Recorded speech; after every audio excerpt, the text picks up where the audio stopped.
andamos. Adelante entonces, buena suerte. Yo creo que ya va a comenzar esto. Ok, entonces, Muchísimas gracias.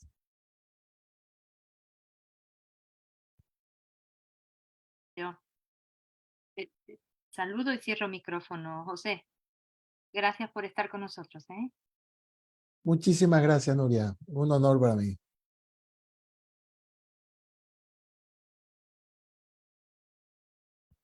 Muy buenas tardes. La Academia Mexicana de Derecho Internacional Privado y Comparado les da la más cordial bienvenida a nuestra sesión mensual. En esta ocasión tenemos a un invitado, un extraordinario jurista de nuestra región, el doctor José Antonio Moreno Rodríguez, quien gentilmente ha aceptado la invitación de la Academia. Antes de iniciar la sesión, les ruego a todas las personas que se han conectado que sean tan amables de escribir su correo y para poder estar en contacto con ustedes. Antes de comenzar la sesión, le voy a pedir por favor a nuestra secretaria general, la licenciada Karina Tejada, que sea tan amable de dar algunos anuncios antes de iniciar con la sesión. Muchas gracias, doctora. Muy buenas tardes tengan todos ustedes. Principalmente tenemos en puerta nuestro seminario anual que se va a llevar a cabo los días 8, 9 y 10 de noviembre. Por lo anterior, hemos extendido el tiempo para que presenten sus ponencias y lo hemos prorrogado hasta el 30 de septiembre. En los próximos días va a estar circulando la adición a nuestra convocatoria con la finalidad de que ustedes puedan estar en aptitud de podernos enviar sus trabajos. Cualquier duda, ya saben, pueden comunicarse al correo de asistencia @medip.org o también al de seminario @medip.org y ahí les vamos a atender todas sus dudas. Cualquier cosa, bueno, estamos al pendiente también en las redes sociales y las personas que se encuentren en nuestros chats, también por ese medio les podemos contestar. Muchísimas gracias. Muchas gracias, licenciada. A continuación, le solicito de manera atenta a nuestra prosecretaria, la licenciada Marta Álvarez, que se sirva de leer una breve currícula del doctor Moreno. Adelante, querida licenciada.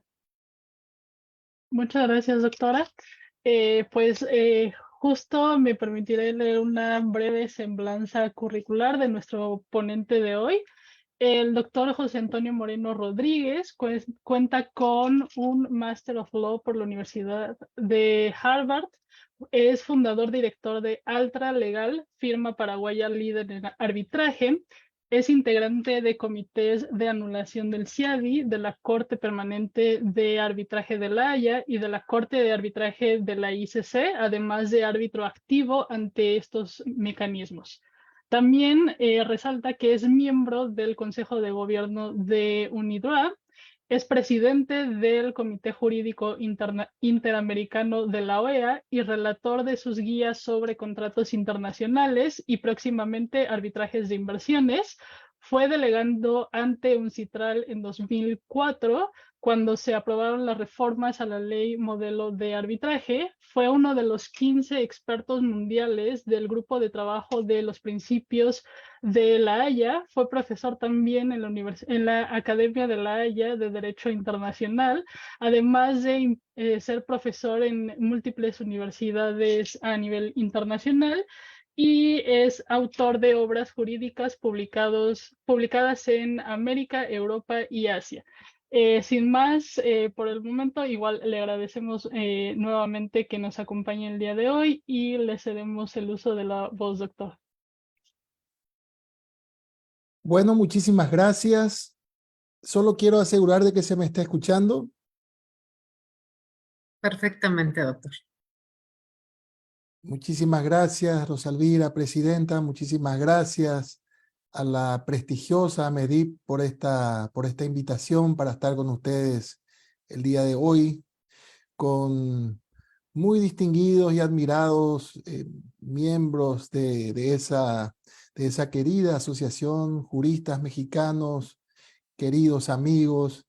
Realmente es un placer poder estar con ustedes en este día. Estoy muy honrado y muy agradecido con la invitación. Yo les voy a hablar hoy sobre el borrador de guía de la OEA sobre el derecho aplicable a los arbitrajes de inversión. Y al efecto voy a valerme de una presentación en PowerPoint que voy a proyectarla ya nomás. ¿Da para ver en pantalla? Sí, doctor.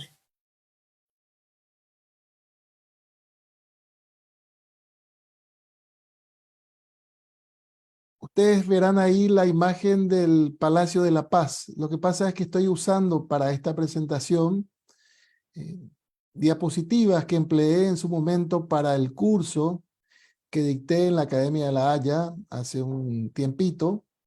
Y el tema era el del derecho internacional privado en los arbitrajes de inversión. Luego, para la publicación escrita que apareció recientemente hace un par de semanas en Holanda, para esa presentación agregué el título privado también y público, o sea, derecho internacional privado y público en el arbitraje de inversión, porque el derecho internacional público aparece también recurrentemente en lo que es esta publicación y también apareció continuamente en mis clases. Y esto está muy ligado a la guía de la OEA que está ahora en preparación, que está a punto de ser ya presentada oficialmente, porque esa guía en cierta manera resume mucho de lo que yo abordé en este curso de la Academia de La Haya, muchos temas de derecho internacional privado que normalmente son soslayados o ignorados cuando se manejan cuestiones relativas a contiendas de inversiones. Pero antes de entrar en eso, quiero comentarles un poquito sobre el Comité Jurídico Interamericano, que es el que está avanzando este texto. Este comité funciona, bueno, sus antecedentes se remontan al año 1906, a la Comisión Permanente de Jurisconsultos de Río de Janeiro. Este es el órgano jurídico más antiguo de todo el sistema jurídico interamericano. Ha sido responsable de muchos hitos en la arquitectura del derecho internacional público y privado de las Américas. En materia internacional público, vean ustedes que en el siglo XX no tuvimos guerras en el continente, salvo una, la guerra del Chaco, precisamente entre mi país y Bolivia. Y vean ustedes el mapa de 1906. El mapa del mundo era muy distinto al que es hoy y sin embargo, en lo que es América propiamente, el mapa se mantiene bastante parecido. Esto se debe en parte importante a la labor que han hecho este comité, que ha hecho luego el Comité Jurídico Interamericano y que ha hecho la OEA en su conjunto en la construcción de este derecho internacional público en el continente. Pero el Comité Jurídico Interamericano viene trabajando también a través de los años diversos temas del derecho internacional privado. De hecho, ahí se han gestado varios de los proyectos que han culminado luego con su aprobación en las conferencias especializadas en materia de derecho internacional privado, la CIDIP. Como ustedes saben, hay siete CIDIP que tienen aprobados numerosos textos en cuestiones generales del derecho internacional privado, en materia de arbitraje, en materia de cooperación, en materia de garantías, en fin, en diversas cuestiones que se relacionan con el derecho internacional privado. Y un trabajo del comité muy exitoso ha sido la guía sobre el derecho aplicable a los contratos comerciales internacionales.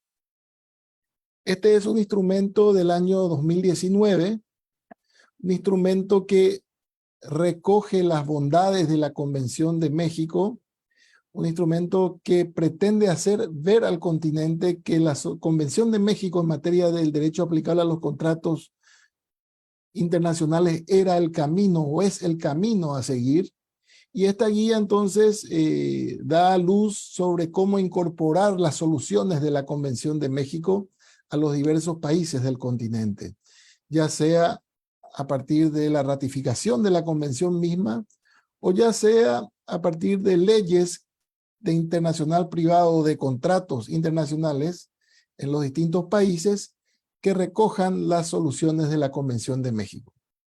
Esta guía también tiene otros objetivos, cuál es guiar a los operadores jurídicos, a partes contratantes, a litigantes, a árbitros, jueces, sobre cómo lidiar con un sinfín de cuestiones que pueden plantearse en el ámbito de la contratación comercial internacional. El documento ha tenido un éxito tremendo, ha inspirado reformas en numerosos países, en Paraguay, en Uruguay, hay un proyecto en Brasil incluso que hace expresa alusión a este documento, y ha tenido también un éxito universal notable.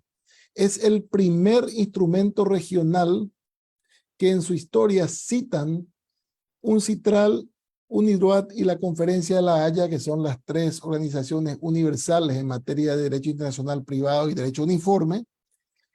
Y estas tres organizaciones, cuando encaran este trabajo en conjunto, hacen referencia al documento interamericano.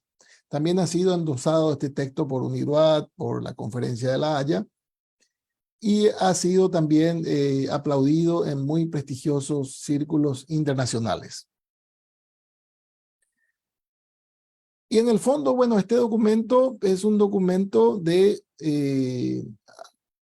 obviamente de contratos comerciales, pero en el fondo es un documento de derecho internacional privado, y mucho de lo que allí se toca también tiene que ver con el arbitraje. Y ocurre que, como muy bien explica el profesor George Berman, el arbitraje es algo así como un salón de juegos del derecho internacional privado. Esto explica muy bien en un curso de la Academia de la Haya que dio hace no mucho tiempo, en el que demuestra el sinfín de aplicaciones que puede tener o que tiene de hecho el derecho internacional privado en todos los desarrollos relacionados a cuestiones capitales del arbitraje. Y para demostrar este punto, basta con mirar el artículo 42 del convenio CIADI, o basta con mirar el artículo 28 de la ley modelo de arbitraje de UNCITRAL. Como ustedes saben, estos instrumentos son mayormente de índole procesal, pero tienen ambos de estos instrumentos, tanto el convenio CIADI como la ley modelo de UNCITRAL, tienen un artículo que se relaciona específicamente, cada uno de estos instrumentos tiene un artículo respectivamente, que se relaciona con el derecho sustantivo aplicable, el 42 del convenio CIADI y el 28 de la ley modelo UNCITRAL. Es importante señalar que, si bien es cierto, la mayoría de casos de inversiones van al sistema CIADI, también varios casos terminan sometidos a reglas inspiradas o directamente a reglas UNCITRAL, o porque son arbitrajes que se desarrollan bajo las reglas de la Corte Permanente de Arbitraje de la Haya, cuyo reglamento se inspira en las reglas de UNCITRAL, o porque esto cae en la CCI o en la Corte, o en el Mecanismo Arbitral de Estocolmo, u otros que también tienen regulaciones inspiradas en la ley modelo de arbitraje de UNCITRAL. Entonces, básicamente, todo lo que hay en el mundo en materia de inversiones, cuando va a arbitraje, va a estar regido por alguna de estas dos normas, o normas inspiradas en ellas. Y si ustedes pueden leer ahí en pantalla, tenemos desarrollados en estos textos nociones que vienen del derecho internacional privado, puro y duro. Autonomía de la voluntad, ausencia de selección del derecho, aplicabilidad del derecho no estatal, aplicación flexible del derecho, el problema del orden público, son todos temas de derecho internacional privado, en textos que rigen arbitrajes en materia de inversiones, en lo que hoy día nos toca hablar. Ahora vamos a otra demostración de que el derecho internacional privado es sumamente o debería ser sumamente importante en los arbitrajes de inversión. Tenemos ahí en pantalla el libro de Schroyer, el comentario del convenio CIADI, acaba de salir ahora una nueva edición. En el comentario que hace Schroyer al artículo 42, podemos ver que desarrolla ampliamente diversas cuestiones que son de derecho internacional privado o inspiradas en desarrollos del derecho internacional privado. Y Schroyer es un libro, los que practican dentro del sistema CIADI saben que prácticamente todos los laudos o todos los escritos de parte citan o aparece en ellos de alguna forma u otra la referencia al libro de Schroyer. Es un poquito la Biblia, por así decirlo, en cuestiones de arbitrajes de inversión. Luego vamos a otro libro muy prestigioso, muy citado también, del de Zachary Douglas. Y allí también uno puede ver recurrentes alusiones al derecho internacional privado. Es más, uno puede ver que cuando él dice de que es necesario aplicar principios generales del derecho internacional privado porque el sistema CIADI es un sistema autocontenido, no es un sistema que tenga que estar remitiéndose a leyes nacionales de derecho internacional privado, entonces hay que recurrir a principios generales. Él considera, por ejemplo, que el Convenio de Roma recoge los principios generales del derecho internacional privado en muchos aspectos. En el documento que les voy a presentar enseguida, en la guía de la OEA, se dice no. La Convención de México de 1994 recoge mucho mejor que el Convenio de Roma los principios generales del derecho internacional privado aplicable a varias cuestiones.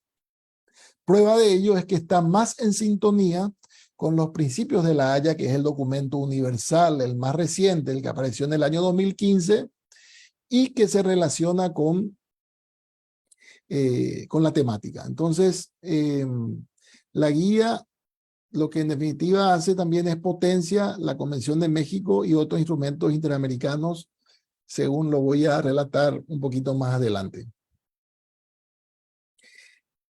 Esta guía se hace en el entendimiento de que está faltando y mucho con respecto al derecho sustantivo aplicable de las inversiones extranjeras, en los arbitrajes de inversión. ¿Por qué? Porque lo que uno encuentra cuando uno tiene que nadar en esta materia son principios generales, normas abstractas, amplias, escuetas, parcas, y finalmente mucha incertidumbre con respecto, en definitiva, a cuáles son las soluciones que deben aplicarse en esta materia.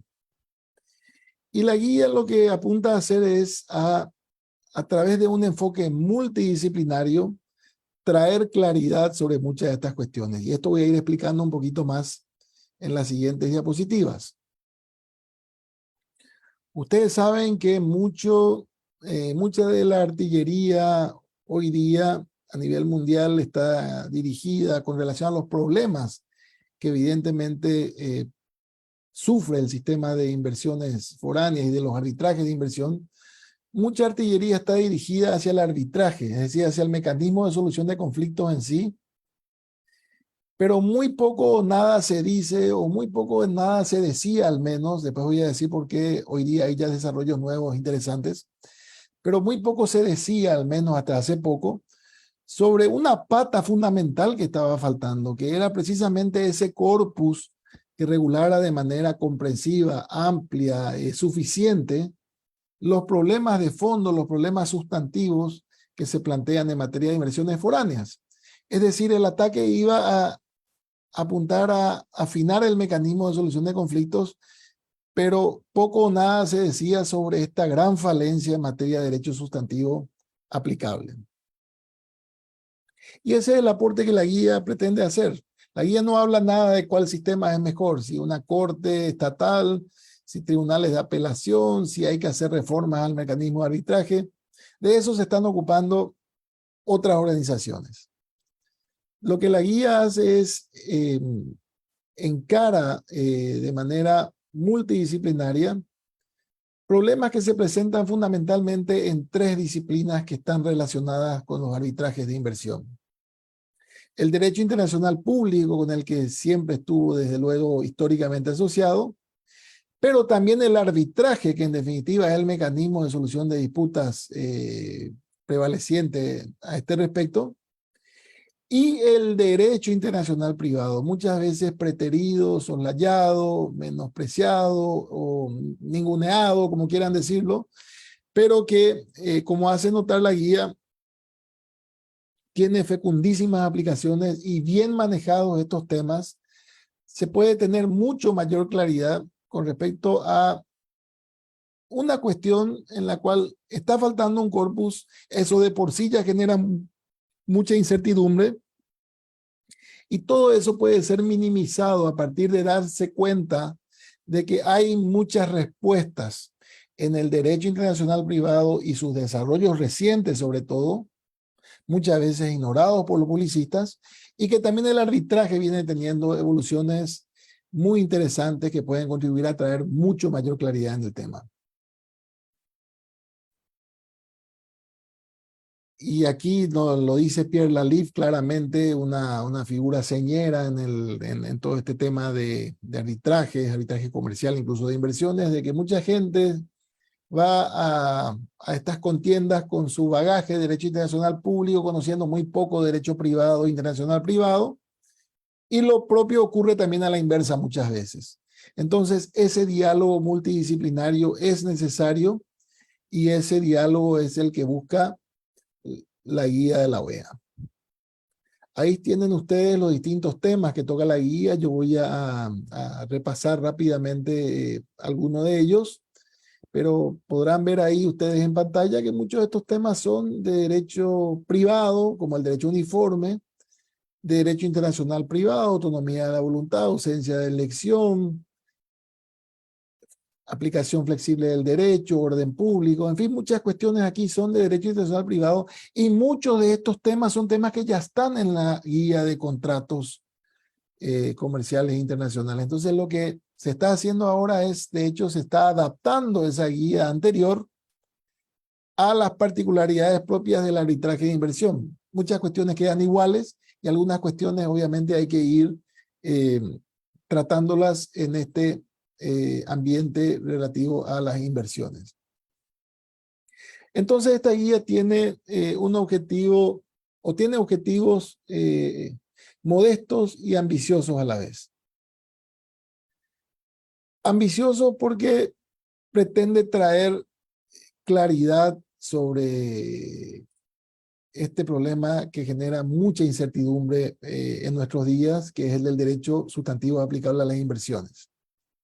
Pero modesto porque aquí no se está proponiendo nada nuevo. Este no es el corpus que está faltando, no es una propuesta de codificación del derecho sustantivo aplicable a las inversiones extranjeras, sino lo que se hace simplemente en la guía es se deja encapsulado en un libro no extenso, un libro redactado, se apunta a que esté redactado de una manera sencilla, fácilmente comprensible, y que deje entonces expresados en el libro los distintos desarrollos que hay en materia de derecho internacional público, privado y arbitraje que pueden ser relevantes para esta materia.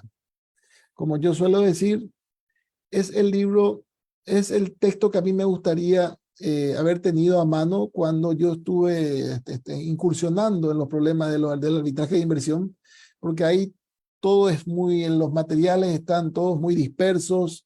Hay libros que hablan de aspectos de internacional público, otros que hablan de arbitraje, hay libros de internacional privado, pero esa conexión muchas veces no está establecida por un lado. Por otro lado, hay de hecho muchos de estos instrumentos, y instrumentos en particular del derecho internacional privado, contienen soluciones que adecuadamente manejados estos instrumentos pueden ya de por sí traer mucho más claridad a la que existe hoy en todo este tema. Entonces, y estos instrumentos, muchos de ellos vienen de la OEA. Entonces, es poner un poquito en vidriera estos documentos de la OEA, hacer ver que pueden ser realmente sumamente útiles para lidiar con diversas cuestiones en esta materia. El documento obviamente pretende orientar a los negociadores de tratados para que en el futuro hayan cláusulas más precisas sobre muchas cuestiones. Pretende también orientar a abogados litigantes, a árbitros, jueces, partes negociadoras, como se explica en la guía al comienzo mismo. Muchas cuestiones van a litigio porque ya de entrada hay mucha incertidumbre y esa incertidumbre es la que genera rispideces que finalmente llegan a la contienda, en tanto que si de entrada se tiene claridad sobre cómo manejar distintas cuestiones, esa claridad puede ayudar en las negociaciones y ayudar finalmente a evitar el litigio. Entonces es uno de los objetivos también que persigue este instrumento.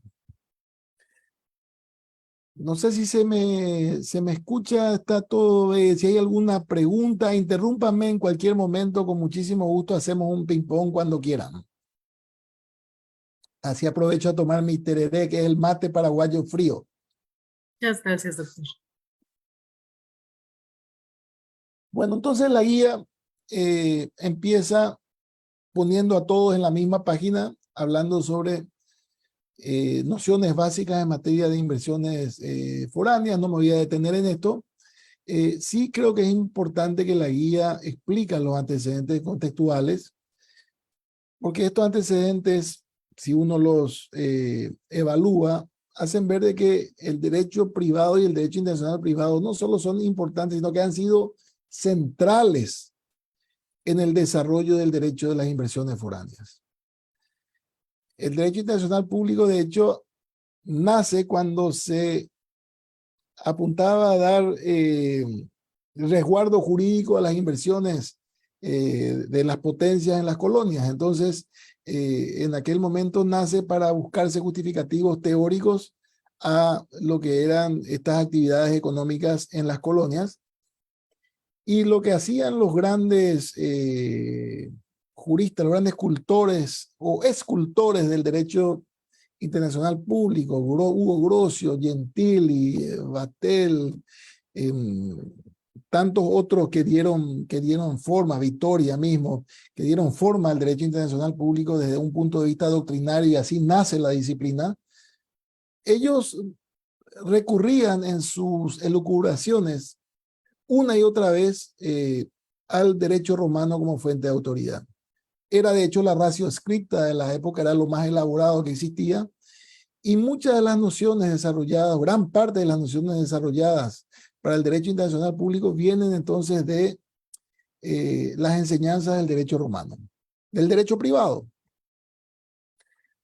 Luego empiezan con mucha fuerza a partir del siglo XVIII, siglo XIX, ni qué decir, lo que fueron los tratados de amistad, comercio y navegación. Estos instrumentos contienen ya algunos estándares mínimos de protección a las inversiones, lo que también empieza a ayudar al desarrollo incipiente de un derecho consuetudinario internacional de las inversiones foráneas. Y luego un poquito más adelante, con estos tratados Jay, desde el año 1794 ya se establecen sí tribunales y comisiones mixtas, que a diferencia de muchos tribunales de la época en donde se fallaba directamente o laudaba directamente ex equo et bono, en estos casos existían fundamentos en las decisiones. Y entonces uno encuentra aquí muchos laudos derivaron del sistema, creo que fueron más de 500, y uno encuentra en esos laudos una riqueza, un montanar importante de material, de elaboraciones hechas en las argumentaciones de los jugadores de estos casos, que sirvieron también para ir dando de cierta forma molde a ese derecho consuetudinario de las inversiones foráneas que iba emergiendo. Y lo que uno ve nuevamente una y otra vez es que estos juzgadores recurrían continuamente al derecho romano o al derecho de la época, que era el derecho romano en el fondo, actualizado, pero en el fondo derecho romano. Y uno ve hasta en casos muy recientes, estas reclamaciones de Alabama muy famosas, hay alusiones a nociones como el derecho de daños, la cuestión del abuso del derecho, la cuestión del enriquecimiento injusto. Uno encuentra eso en varios de estos pronunciamientos. Lo mismo en el arbitraje del Mar de Bering del año 1893, de hecho de cuestiones relativas a la posesión, cuestiones relativas a intereses, en fin, hay recurrentemente el uso de nociones provenientes o desarrolladas dentro del marco del derecho privado. Y así llegamos entonces al siglo XX con un derecho consuetudinario internacional incipiente, rudimentario, basado fuertemente en enseñanzas del derecho privado y también cosas del derecho internacional privado que se iban desarrollando en aquel momento, la autonomía de la voluntad y otras cuestiones. Y eso no era una preocupación cuando las potencias hacían valer directamente por la fuerza los intereses de sus inversores, incluso enviando cañoneras, amenazando a los países de que si no existían ciertos resguardos a sus inversores, existiría el uso de la Fuerza Armada. Esta importancia de las cañoneras es sucedida luego por lo que sería una forma más civilizada, que es la protección diplomática, la de llevar el reclamo de los estados de sus inversores a un tribunal internacional. ¿Dónde estamos? Ya estamos cerca de la división. Ah, ya. ¿Se escucha? Perdón, escuché ahí una... ¿Da para seguir bien? Sí, creo que tenía nada más el descuido de tener abierto el micrófono, doctor. Ah, pero no fue problema con mi micrófono. Creo que no, todo bien, doctor. Gracias. Perfecto, muchísimas gracias. Entonces, cuando se crea la Corte Permanente y luego la Corte Internacional de Justicia, van unos muy pocos casos de protección diplomática de inversiones. Y la Corte rehuye tocar los temas centrales, no entra en lo medular de este tema de cuestiones capitales en materia de inversiones foráneas. Entonces tampoco da mucha luz con respecto, en definitiva, cuál es el contenido sustantivo, cuáles son en definitiva los derechos y las obligaciones que deben observarse en materia de inversiones foráneas. Luego hay 6 proyectos codificadores, al menos 6, el borrador de Harvard del año 1929, luego está la Carta de La Habana, hay proyectos de Schwab, hay varios instrumentos que han intentado avanzarse, sin embargo, todos han fracasado. Ahí tienen ustedes esas 6 iniciativas, incluso en el ámbito de la OCDE. Naciones Unidas también hubo debates de los años 50 hasta los años 70. No se llegó a mucho, solo se generaron resoluciones y finalmente esas resoluciones no lograron atraer un consenso importante. Es más, fue analizado por el muy prestigioso jurista Dupuy en el famoso caso de Texaco del año 1977, analiza Dupuy de una manera muy detallada por qué todos estos instrumentos de Naciones Unidas no reflejan lo que es el Estado o lo que fueron los desarrollos del derecho consuetudinario internacional. Solo logra Naciones Unidas en el año 2001 tener su documento de derecho blando sobre la responsabilidad internacional de los Estados. Pero ahí se habla solo de obligaciones secundarias, o sea, cuáles son las consecuencias del incumplimiento. No se habla propiamente de ese corpus de derechos y obligaciones que debería regir en materia particularmente de inversiones foráneas. El último esfuerzo ambicioso es el de los años 90 de la OCDE, con su acuerdo MAI, Multilateral Agreement on Investments, que finalmente también fracasa hacia finales de los años 90 ante la absoluta falta de consenso. ¿Y qué tenemos hoy día? Tenemos, a la par de ese derecho consuetudinario rudimentario, tenemos algunos tratados bilaterales de inversión, multilaterales, también algunos que recogen soluciones de los tratados bilaterales. Y ahí sí la novedad importante de que el inversor puede reclamar directamente a los estados, ya no tiene que ir a la protección diplomática. Y sí uno tiene ahí más estándares de protección, un poco más desarrollados, pero siguen siendo parcos, siguen siendo escasos. Muchos de los problemas en esta materia no están resueltos. Eso traslada un terrible problema al intérprete, el problema que lo va a tener el árbitro, lo va a tener el juez, lo va a tener el miembro de una corte internacional, porque en definitiva está faltando ahí una de esas grandes patas a las que hice alusión al comienzo de esta presentación. Ustedes ven ahí algunos estándares, pero esto de por sí no resuelve muchos de los problemas que finalmente se plantean o pueden plantearse en este ámbito. La guía habla de todo eso, habla del derecho consuetudinario, de cómo se desarrolló, luego habla de los tratados, luego habla de las otras fuentes. Ustedes saben que las fuentes del derecho internacional público se considera en esta materia que el artículo 38 de los estatutos de la Corte Internacional de Justicia refleja lo que son las fuentes del derecho internacional público. Ahí está la costumbre, ahí está el tratado y después está también la alusión a principios generales del derecho.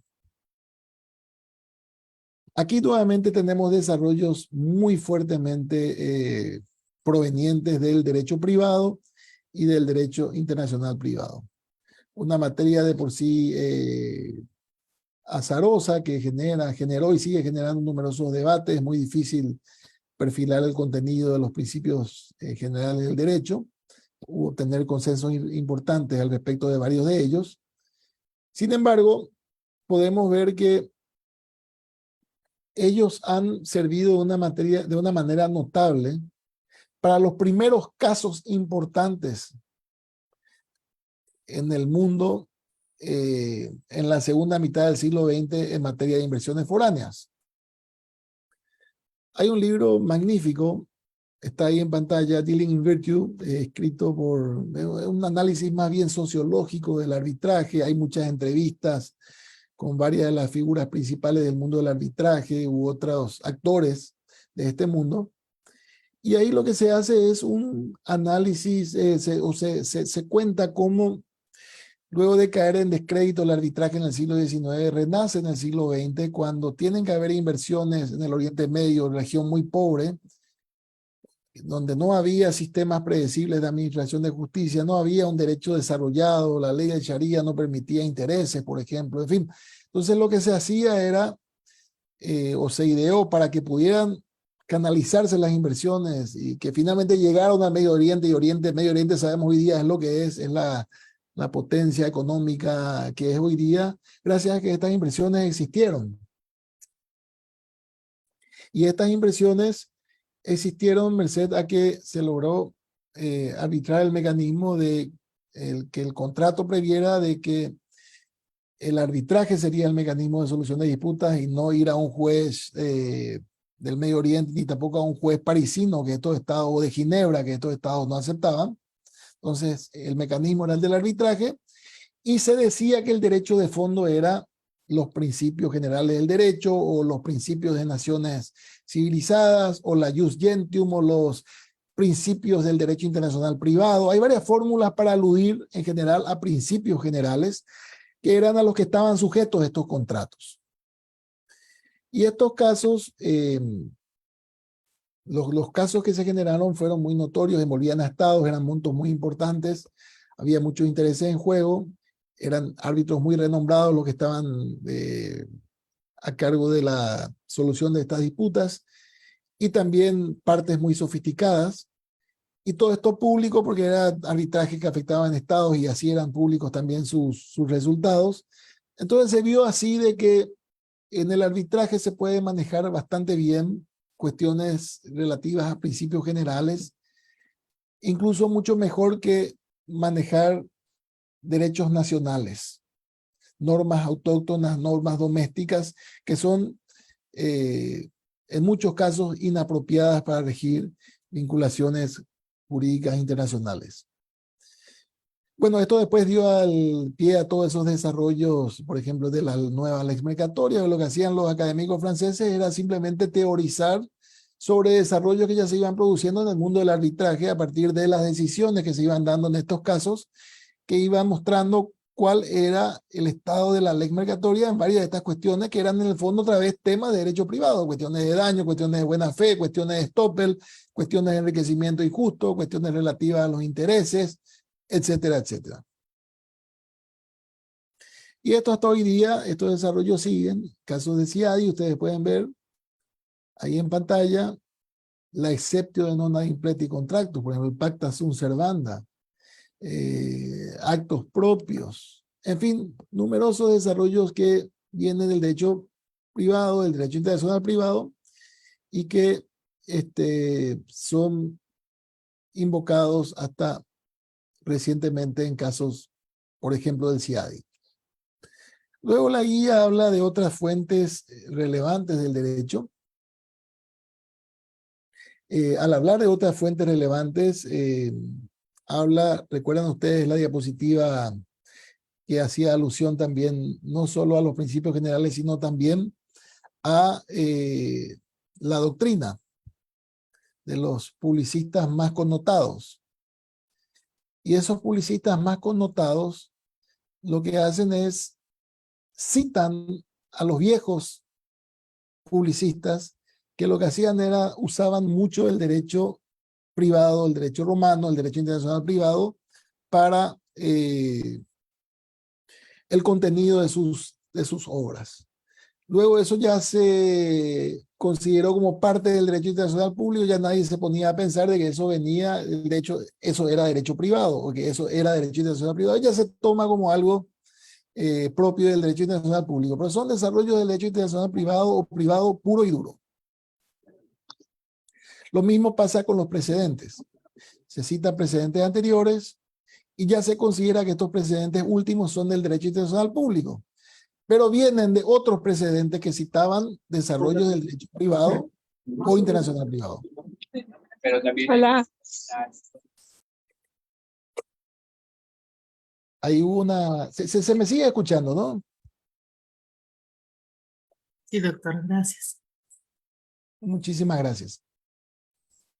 Bueno, la guía explica todo eso, después entra en las particularidades de los contratos de inversión.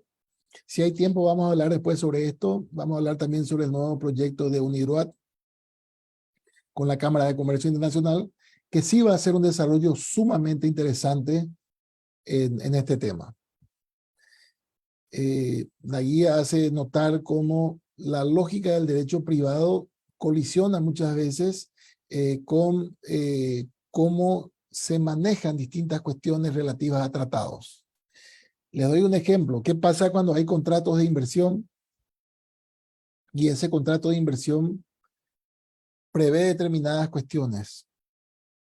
Y luego esto va a arbitraje y hay un tratado y ese tratado dice tiene que haber un trato justo y equitativo.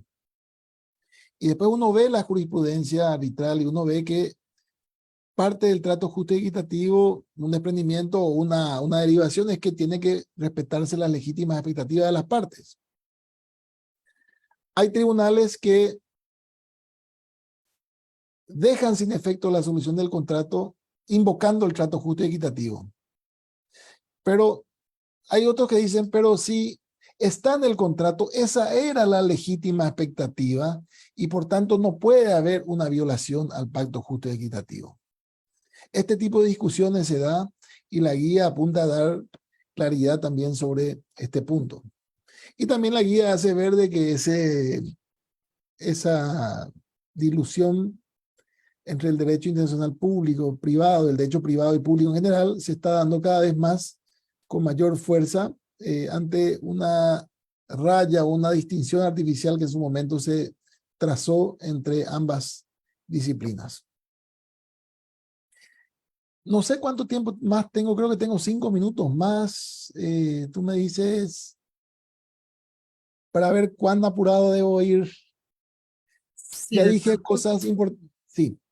Sí, estamos en tiempo, doctor, porque si todavía quiere hacer incluso de 10 minutos, estaría bien. Estaríamos en el límite, pero creo que vale la pena seguir escuchando su participación.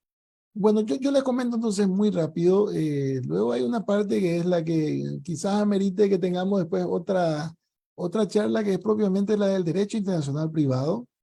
Se hace ver la intersección fuerte que existe entre el derecho internacional privado y todo lo relativo a inversiones. Cuando hay que ver si ha habido una expropiación, por ejemplo, hay que ver si ha existido la transmisión y esa transmisión algunos sistemas consideran como un problema de derecho de contratos, otros sistemas lo consideran como un tema de derecho de propiedad. Ahí se plantea el problema de calificación, cómo uno resuelve eso. Hay diversas cuestiones relativas no solo al derecho de propiedad, sino al derecho de contratos. Muchos casos de inversión, muchas contiendas de inversión. En el fondo, la discusión en ellas no se relaciona con violaciones a estándares del derecho internacional público, sino al incumplimiento de una cláusula penal o una cuestión de fuerza mayor o un problema de daños del derecho privado, no necesariamente a un problema de violación a un estándar del derecho internacional público. La cuestión va al CIADI o va al mecanismo de la PCA o lo que fuera, porque se trata de una cuestión de inversión, pero el problema que se está discutiendo es un problema de derecho privado. Porque cuando uno está en el mundo contractual de las inversiones, cuando el Estado, lo mismo ocurre en el derecho administrativo local de nuestros países, cuando hay esa interferencia en virtud de poderes exorbitantes del Estado, ahí en ese caso estamos ante problemas localmente de derecho público e internacionalmente de derecho internacional público. Pero después, cuando son simplemente vicisitudes contractuales que no se relacionan con normas de derecho público, derecho internacional público, ahí nos movemos en el terreno de los contratos y de los contratos internacionales, el derecho privado y el derecho internacional privado. Y eso la guía explicita también de una manera muy contundente. Lo mismo cuando estamos ante cuestiones de daños, lo mismo cuando estamos ante cuestiones de operaciones financieras, operaciones garantizadas, en muchos casos diversas operaciones de préstamos o de financiamiento internacional, etcétera, han sido considerados como también cuestiones de inversión extranjera propiamente. Entonces, hay ahí también mucho que ver, ¿no? La guía hace notar cómo los instrumentos de la OEA en cuestiones de contratos, en cuestiones de capacidad, en cuestiones de financieras, en cuestiones de garantías. Hay muchos instrumentos de la OEA que pueden traer mucha luz sobre todos estos problemas que había, ¿no? La guía hace notar también de que hay, obviamente, está el derecho internacional privado clásico, el derecho internacional que viene teniendo un desarrollo muy importante, un derecho que en su versión más ortodoxa o más extrema o más rígida, más formalista, ha sido objeto de múltiples ataques. Se ha dicho de que era el producto de que estábamos en un pantano, producto de elucubración de profesores excéntricos que hablan de una manera incomprensible. Estas eran las críticas que recibía nuestra disciplina hace unas décadas. Sin embargo, hay desarrollos recientes sumamente importantes en los últimos 20, 30, 40 años. La OEA tuvo mucho que decir en este tema. Si ustedes miran, por ejemplo, un instrumento de la OEA, la Convención de México, van a ver ahí que están todos estos desarrollos, o gran parte de ellos: la autonomía, la voluntad potenciada al máximo, la cuestión de la posible aplicación del derecho no estatal, la aplicación flexible del derecho. Bueno, luego tenemos otros desarrollos que también se vienen produciendo en materia de arbitraje y toda la flexibilidad también que el arbitraje trae. Desarrollos en materia de derecho blando, cuestiones relacionadas al desarrollo regionales también, la gran influencia multidisciplinaria, cómo los derechos humanos vienen incidiendo en perfilar también el derecho internacional privado muchas cuestiones, la influencia del derecho internacional público también en otras, en fin, hay desarrollos que son muy importantes, ni qué decir en materia de reglas uniformes y otras cuestiones del derecho comparado y su aplicabilidad. Hay una gran expansión de las técnicas del derecho uniforme, y ahí está, por eso les decía yo al comienzo que la Convención de México es mucho más apta que el Convenio de Roma para regir en este tipo de contiendas, porque es la que mejor recoge estos desarrollos del derecho internacional privado que pueden considerarse hoy día una expresión de los principios generales del derecho internacional privado. Y particularmente entonces la guía rescata los 3 últimos documentos, lo que está en la Convención de México, lo que está en los principios de la Haya y lo que está en la guía de la OEA de contratos comerciales internacionales.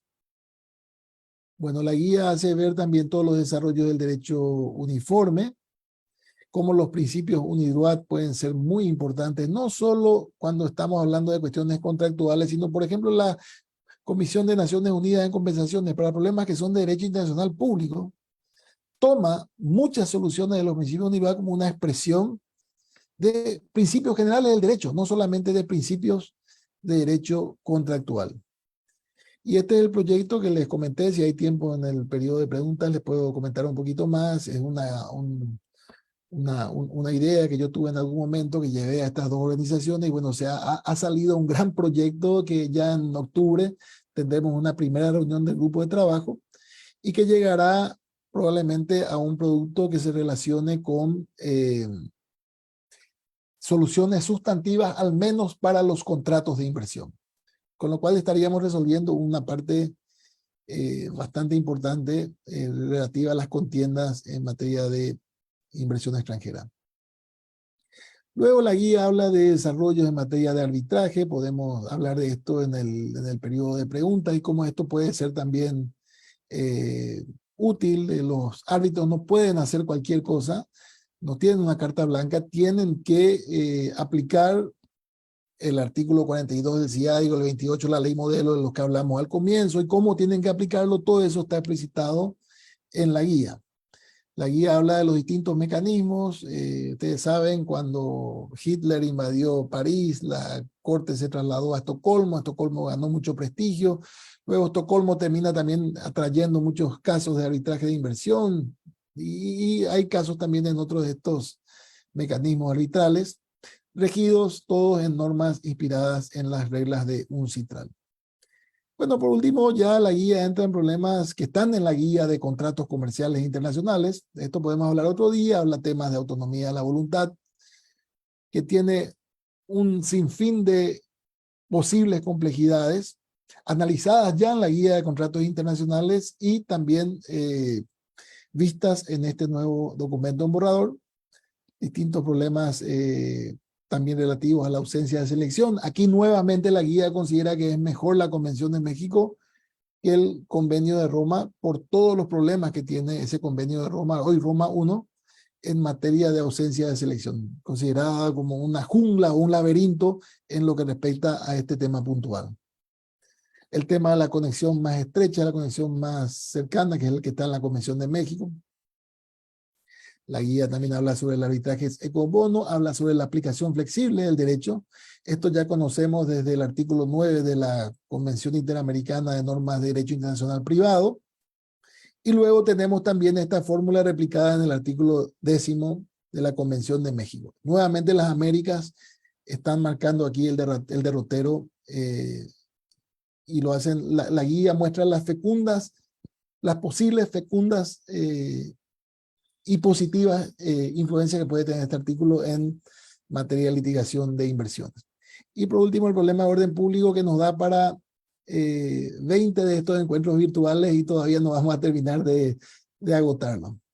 Bueno, en definitiva, no es un documento que intente innovar, pero sí traer mucho más claridad a partir de lo que ya existe y de lo que ya existe en el ámbito de la OEA. Este documento fue objeto a consultas amplias. Varios estados ya se han pronunciado. Tenemos respuestas también de muchos académicos, respuestas de UNIDROIT, respuestas de la Conferencia La Haya, de varias universidades, gobiernos, en fin, Canadá pidió hace poco una prórroga porque quiere enviar comentarios antes de que esté el texto definitivo. En fin, es un documento que promete y mucho en su aplicación en el futuro, y ojalá pueda ser realmente de utilidad, que es un poquito la idea perseguida con la elaboración de este instrumento. Bueno, muchísimas gracias, y si me extendí un poco de más, desde ya pido las correspondientes disculpas. Todo lo contrario, doctor Moreno, le agradecemos enormemente que haya tenido esa deferencia con la Academia Mexicana de Derecho Internacional Privado y Comparado. En el chat, el ministro Jorge Cicero había anotado alguna pregunta. No sé, ministro, si quiere usted abrir su micrófono y hacerle directamente la pregunta al doctor Moreno. Sí, muchas gracias. ¿Me escuchan bien? Sí, Primero que nada, pues agradecer y celebrar esta extraordinaria plática. Y no podría dejar de preguntarle, en su carácter de presidente y líder del CJI, si nos pudiera compartir brevemente qué relatorías y qué temas figuran actualmente en el CJI, algunos, no todos, que usted considere de especial interés para nuestra cultura general jurídica. Esa es una pregunta. Y la segunda, hace un par de semanas, a petición del distinguido doctor Jorge Alberto Silva, tratamos de conseguir el texto francés de la Convención Interamericana sobre conflictos de leyes en materia de adopción de menores, varios de nosotros, y no lo logramos. Yo tendría en el radar que pudiera recabarse ese texto vía el área a cargo del doctor Jean-Michel Arregui, pero no estoy seguro. Y esas serían mis inquietudes. Le agradezco de antemano y muchas felicidades. Tocayo, antes de que le siga, la versión francesa la tengo ya me la mandaron de París, llegó así en cuna como los niños. Ah, bueno, entonces nada más la primera pregunta. Gracias. Bueno, muchísimas gracias, realmente un gusto conocerlo por esta vía, espero hacerlo prontamente en persona.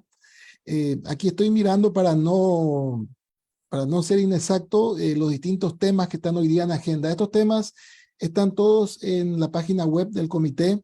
Ustedes pueden, es muy fácil, Comité Jurídico Interamericano en Google, y ahí van a la página y a la izquierda aparece el temario actual. Hay uno muy interesante que se relaciona con el derecho consuetudinario regional.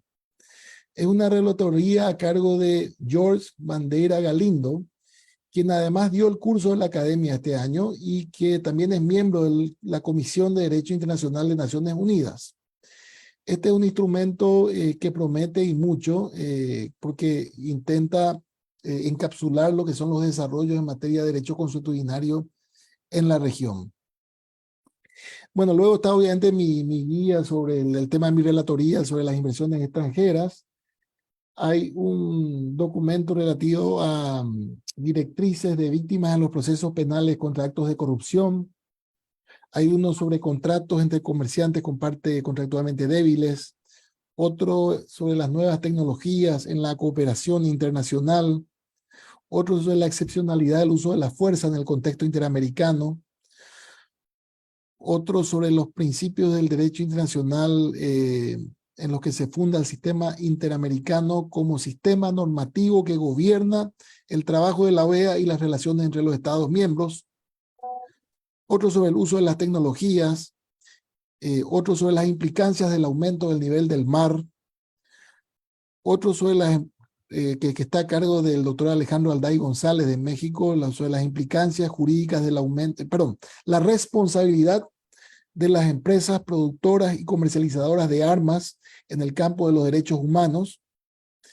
Y otro es sobre la aproximación al nuevo derecho del espacio ultraterrestre. Esos son los temas que están hoy día en la agenda del comité. Obviamente hay muchísimos otros que ya fueron concluidos o que fueron cerrados ahora en la última sesión que tuvimos en agosto, ¿no? Pues muchísimas gracias y esperemos. Muchísimas gracias. Si alguien más tiene una pregunta, hay que levantar la mano para hacérsela directamente a nuestro ponente.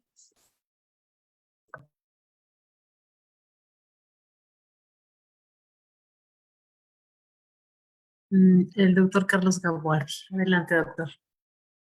Bueno, pues José Antonio, desde luego felicitarte y mandarte todo mi aprecio y mi cariño a la bella Asunción del lago de Ipacaraí, ¿verdad? Yo quería mover un poco la discusión hacia el conflicto existente en el continente entre las visiones del common law angloamericano de los Estados Unidos y el common law canadiense, que me da la impresión de que por un lado las instituciones se van mezclando en la práctica internacional, pero con frecuencia parece que los Estados Unidos y el Canadá se mantienen un poco reacios a la conformación civilista de estas convenciones, a pesar de que sus profesores son muy activos y participan.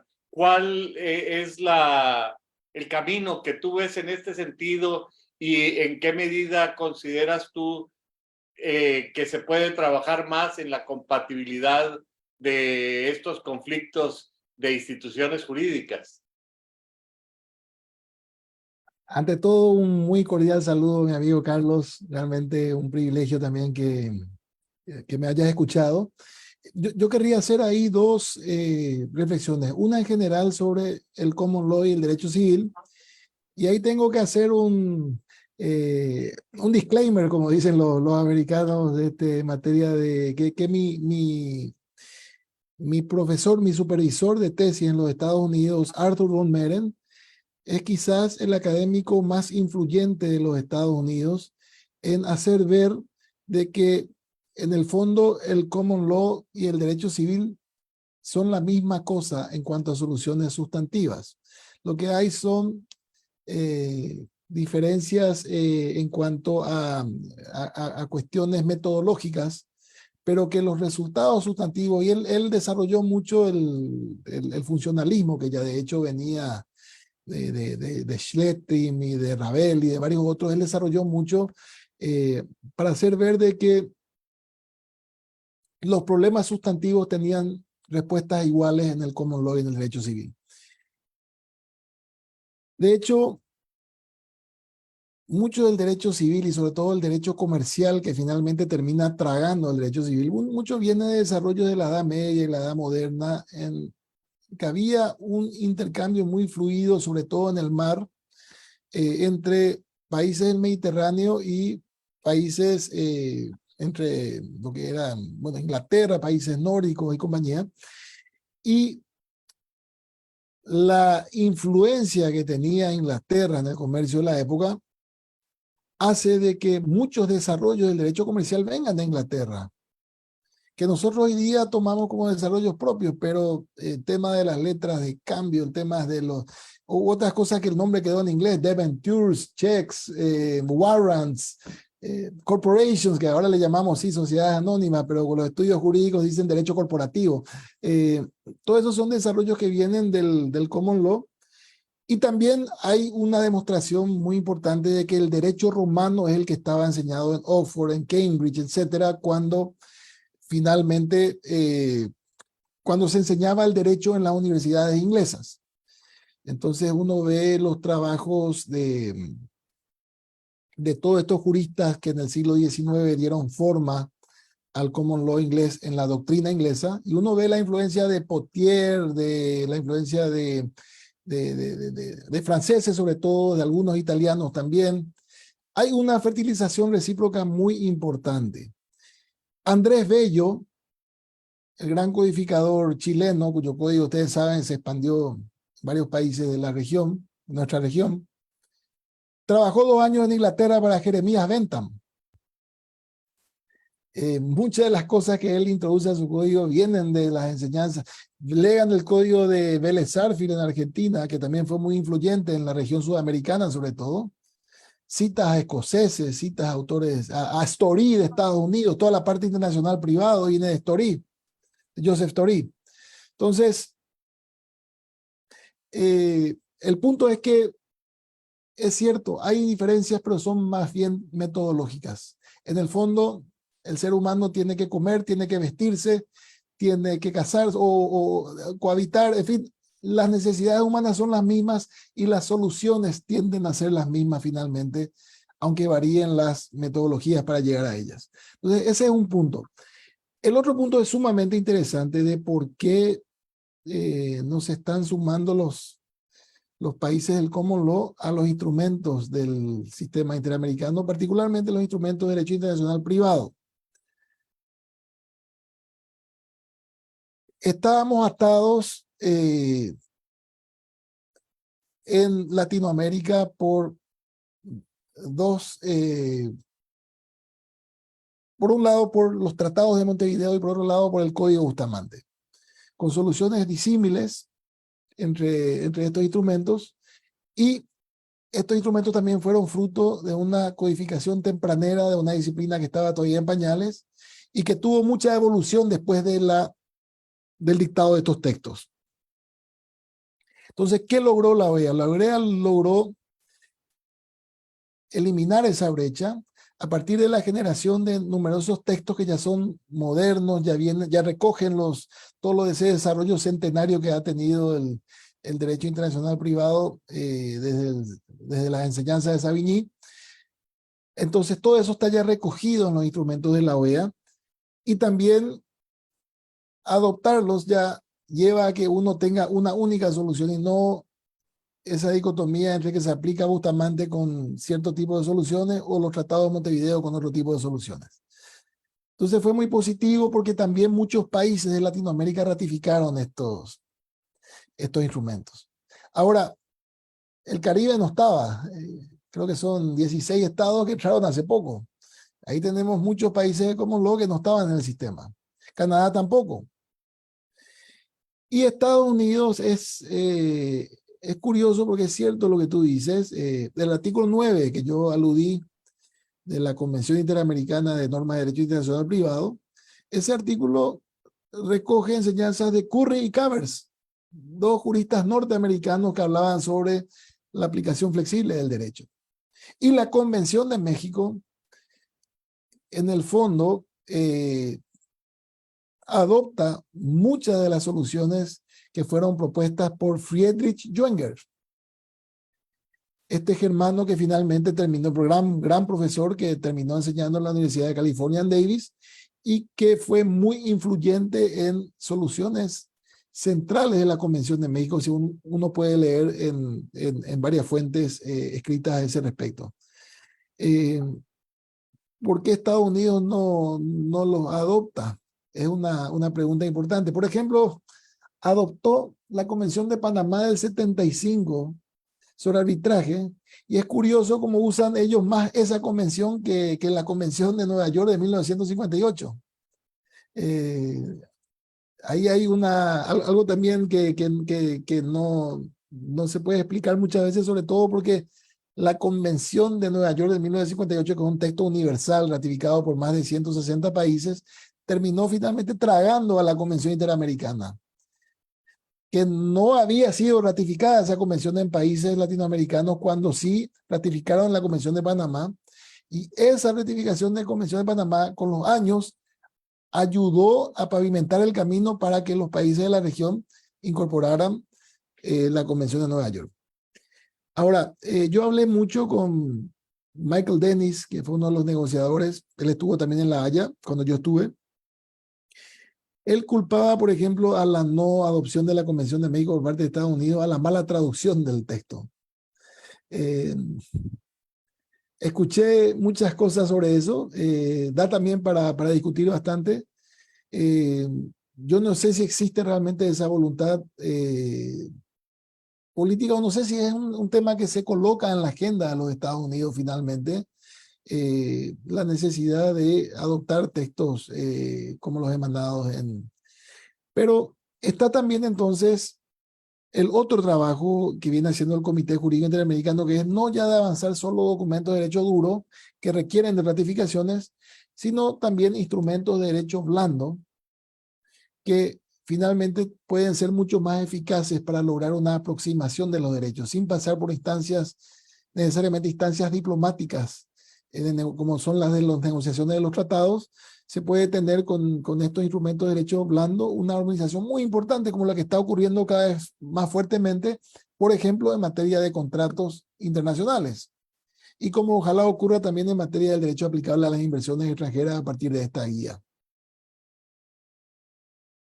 Yo creo que una cosa importante que tú estás comentando y que es real, francamente, que muchos países del mundo, inclusive muchos países de la región, de pronto como que están en diferentes niveles o han estado en diferentes niveles de desarrollo jurídico en cuestiones de derecho internacional privado y de derecho internacional público.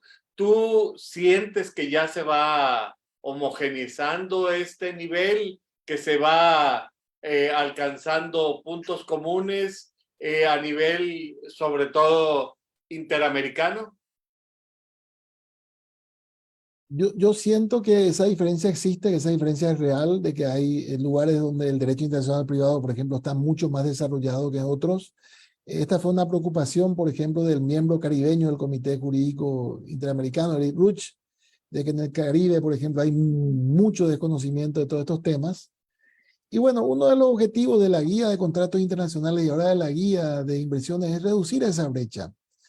¿Por qué? Porque aparte de quizás ser útil para negociadores o para partes contratantes o para jueces o árbitros, esta guía también puede ser un texto educativo y está diseñada para que lo sea. O sea, es una guía redactada de una manera sencilla. Si ustedes ven, hay temas muy complejos, pero redactada de una manera sencilla, escueta, bastante comprensiva, pero de una manera también dejando sintetizados muchos de los temas que son realmente, muchos temas que son escabrosos, que requieren un tratamiento importante. La guía apunta a traer la mayor claridad posible. Y yo creo que eso se logró con la guía de contratos internacionales. Les digo un ejemplo, sé que hay otros, pero Pedro Mendoza de Guatemala, un reconocido catedrático de Derecho Internacional Privado, en el posgrado de la universidad en la que él es decano, la marroquí de ahí de Guatemala, el texto es la guía de la OEA. Ese es el texto, ese es el libro de texto que usan los alumnos. Entonces, tener en un documento de 150, 120 o a lo sumo 200 páginas, resumidos todos estos desarrollos y que eso se esté enseñando o difundiendo en nuestros países, de por sí eso ayuda a ir nivelando la cancha, ¿verdad? Pero sí hay una labor muy importante de difusión que hacer y ahí también hay un acercamiento que el comité tiene con organizaciones, lo ha tenido con la Asociación Americana de Internacional Privado, ASADIP. Yo ya voy a salir del comité, ahora ya cumplo mis 8 años como miembro, pero les insto también a que la AMEDIP se acerque cada vez más al comité, que se puedan organizar encuentros virtuales, que exista esta labor de difusión que es finalmente la que va a ayudar a que esa brecha vaya disminuyendo de una manera importante, ¿no? Y que tengamos prontamente un derecho internacional privado más homogéneo en la región. Y no tengamos la dicotomía que hay hoy día de que muchos países ratifican o adoptan, perdón, la ley modelo de arbitraje con un derecho internacional privado íncito en ellas muy moderno, y a la par tienen leyes del siglo XIX y compañía absolutamente inapropiadas. Quiere decir que por una cláusula de medianoche, como le llaman a la cláusula arbitral, la última que uno negocia, uno puede, por el solo hecho de poner arbitraje, uno puede prever mucho más cosas sustantivas que si uno no pacta arbitraje y tiene que regirse por una legislación del siglo XIX. Entonces, esa brecha también se puede acortar, porque ya los países modernizaron sus leyes de arbitraje. No es que los países estén todos a la saga. No, muchos ya tienen un derecho internacional privado porque ya moderno, porque adoptaron leyes modernas de arbitraje, pero mantienen leyes vetustas en materia. Entonces, se crea el sentido de que si uno va a un tribunal estatal, uno tiene que estar regido por una norma anacrónica, y si uno va a arbitraje, el derecho aplicable probablemente sea uno mucho más apropiado. Muchísimas gracias, José Antonio. Creo que quedan muchos temas para seguir conversando, pero ni modo de monopolizar la conversación, ¿verdad? Un fuerte abrazo. Muchas gracias. Finalmente tenemos la pregunta de la licenciada Marta Álvarez. Muchas gracias, doctora. Y doctor, justo nada más para no quitarle tanto tiempo, bajo esa noción de que el arbitraje de inversión tenemos la gran relación y estrecha relación que existe entre derecho internacional público y derecho internacional privado, y de cara a esa nueva generación de tratados de inversión y todos los esfuerzos que se han hecho en distintos foros en materia de solución de controversias en donde están involucrados inversionistas y estados. La pregunta concreta sería, ¿qué podemos esperar de de ese futuro trabajo que se ha venido realizando en distintos foros, como UNCITRAL, con toda la reforma que se está generando en el sistema de solución de controversias, lo que por su parte hace CIADI, el trabajo que inicia UNIDROIT y otros foros, en el entendido que este tipo de controversias tienen por una parte un enfoque público, también elementos privados, y cómo podemos unificar todas esas reglas que se están generando, si bien de forma armónica, de cara a la negociación de esta nueva ola de tratados en materia de inversión.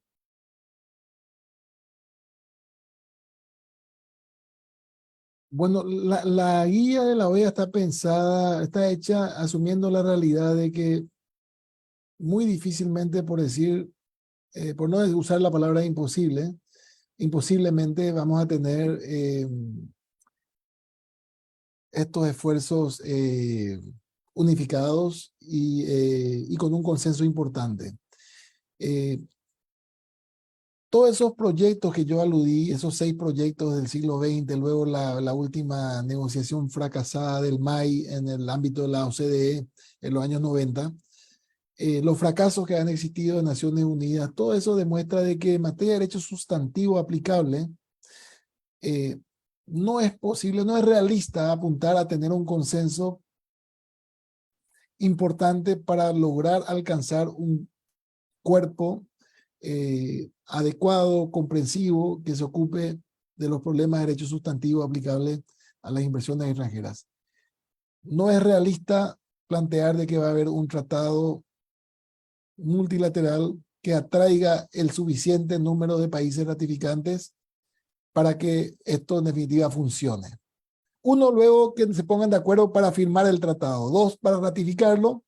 Y 3, los años en que llevaría poner en vigor estos tratados. Fíjense ustedes que estamos con millares de tratados de inversión y no hay...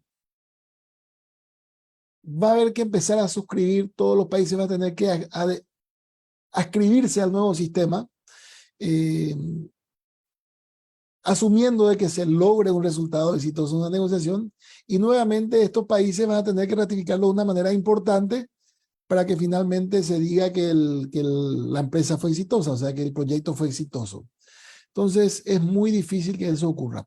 Sí es interesante, tú mencionaste UNIDROIT e ICC. Lo que puede llegar a ocurrir es que ante el desencanto que hay con estos tratados y con el sistema, que cada vez más las vinculaciones entre estados e inversores estén regidas por contratos de inversión y cada vez menos por tratados de inversión, ¿no? Porque son denunciados o por lo que fuera. Y de ahí el proyecto de la ICC, de UNIRUAT con la Cámara de Comercio Internacional, de eventualmente, ¿cuál es la idea? Que eventualmente se pueda regular en el contrato todo lo que no se puede regular en un tratado. Que el contrato sea el que tenga de manera explícita y comprensiva los derechos y obligaciones. Esa es una manera también eficaz, finalmente, haciendo uso de la autonomía de la voluntad, que las partes, los inversores y los estados, finalmente puedan lograr tener una regulación acabada de su vinculación jurídica de inversión. Y eso sí puede traer mucho mayor predictibilidad al sistema. De ahí el gran potencial de este proyecto que está encarando UNIRUAT con la Cámara de Comercio Nacional, con el valor agregado de lo que ustedes saben, estos contratos estándares que propone la Cámara de Comercio Internacional tienen mucha aceptación en el mundo diario. Entonces estamos sumando el prestigio académico de UNIRUAT a lo que es la gran influencia o potencial influencia en la práctica que tiene la Cámara de Comercio Internacional para que este proyecto finalmente sea implementado en la práctica a partir de eventuales contratos estándares y compañías, asumiendo de que ese sea el resultado final del producto de UNIRUAT e ICC. Eso todavía está para ser discutido, de cuál va a ser el producto o cuáles van a ser los productos finales. Pero un poquito esa es la idea que anda dando vueltas. Y con respecto al mecanismo de solución de conflictos en sí, está la idea de la Unión Europea, sobre todo la impulsó fuertemente, de tener una corte internacional en materia de inversiones. Eso va a requerir también de que exista el suficiente número de ratificaciones para que el proyecto sea considerado exitoso. ¿Va a ocurrir o no va a ocurrir? Y si ocurre, ¿cuántos años va a demorar ese proceso de ratificaciones? Se habla también de una instancia de apelación. Y ahí están también las mismas preguntas. O se hablan de ajustes hechos al mecanismo arbitral, mayor transparencia, mayor control sobre el uso de los fondos en el arbitraje, mayor control sobre el tema de conflictos de intereses y aprovechar a la par las bondades que trae el arbitraje, las herramientas que trae el arbitraje y finalmente también la calidad de jugadores que el arbitraje puede llegar a generar. Finalmente, el arbitraje vale lo que vale el árbitro y si las partes logran arbitrar mecanismos adecuados para llegar a la selección correcta de árbitros, esos casos probablemente van a estar sujetos a consideración de gente de mucha pericia.